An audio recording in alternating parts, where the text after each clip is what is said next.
باطنية دي. الله أكبر.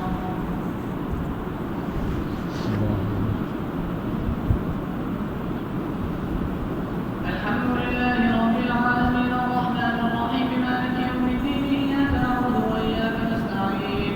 اهدنا الصراط المستقيم صراط الذين أنعمت عليهم غير المغضوب عليهم ولا الضالين.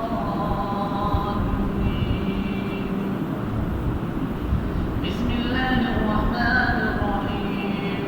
والفجر وليال عشر والشفع والوتر والليل إذا يسر هل في ذلك قسم لذي حجر ألم تر كيف فعل ربك بعاد إرم ذات العماد التي لم يخلق مثلها في البلاد وثمود الذين جابوا الصخر بالواد وفرعون ذي الأوتاد الذين طغوا في البلاد فأكثروا فيها الفساد فصب عليهم ربك صب عذاب إن ربك لبالمرصاد فأما الإنسان إذا ما ابتلاه ربه فأكرمه ونعمه فيقول ربي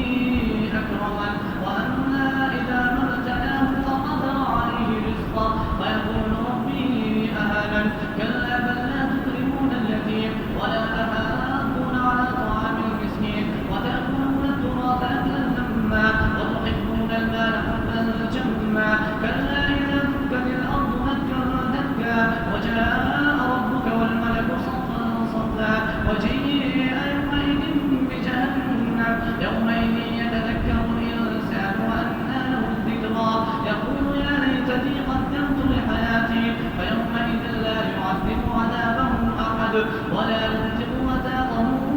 أحد يا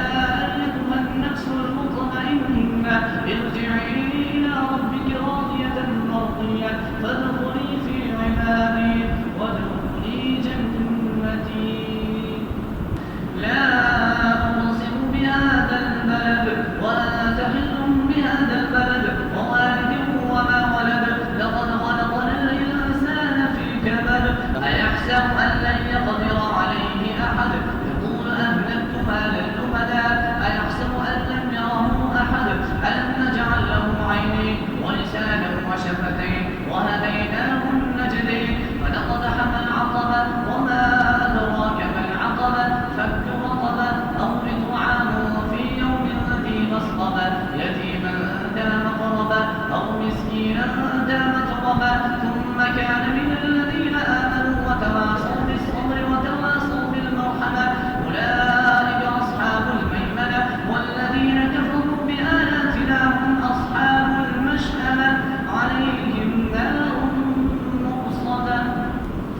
والشمس وضحاها والقمر إذا تلاها والنهار إذا جلاها والليل إذا يغشاها والسماء وما بناها والأرض وما طحاها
والتين والزيتون وطور سينين وهذا البلد الأمين لقد خلقنا الإنسان في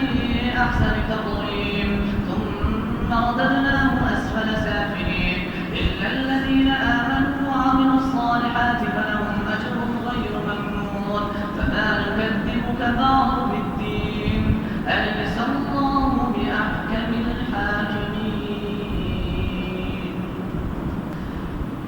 اقرأ باسم ربك الذي خلق الإنسان من علق اقرأ وربك الأكرم الذي علم بالقلم علم الإنسان ما لم يعلم كلا إن الإنسان ليطغى أن رآه استغنى إن إلى ربك رجعا أرأيت الذي ينهى عبدا إذا صلى أرأيت إن كان على الهدى أو أمر بالتقوى أرأيت إن كذب وتولى ألم يعلم بأن الله يرى كلا لئن لم تنته لنسفعا بالناصية ناصية كاذبة خاطئة فليدع نادية سندع الزبانية كلا لا تطعه واسجد واقترب الله أكبر إنا أنزلناه في ليلة القدر وما أدراك ما ليلة القدر ليلة القدر خير من 1000 شهر تنزل الملائكة والروح فيها بإذن ربهم من كل أمر سلام هي حتى مطلع الفجر لم يكن الذين كفروا من أهل الكتاب والمشركين منفكين حتى تأتيهم البينة رسول من الله يتلو صحفا مطهرة فيها كتب قيمة وما تفرق الذين أوتوا الكتاب إلا من بعد ما جاءتهم البينة وما أمروا إلا ليعبدوا الله مخلصين له الدين حنفاء ويقيموا الصلاة ويؤتوا الزكاة وذلك دين القيمة إن الذين كفروا من أهل الكتاب والمشركين في نار جهنم خالدين فيها أولئك هم شر البرية إن الذين آمنوا وعملوا الصالحات أولئك هم خير البرية جزاؤهم عند ربهم جنات عدن تجري من تحتها الأنهار خالدين فيها أبدا رضي الله عنهم ورضوا عنه ذلك لمن خشي ربه إذا زلزلت الأرض زلزالها وأخرجت الأرض أثقالها وقال الإنسان ما لها يومئذ تحدث أخبارها بأن ربك أوحى لها يومئذ يصدر الناس أشتاتا ليروا أعمالهم فمن يعمل مثقال ذرة خيرا يره ومن يعمل مثقال ذرة شرا يره الله أكبر السلام عليكم ورحمة الله السلام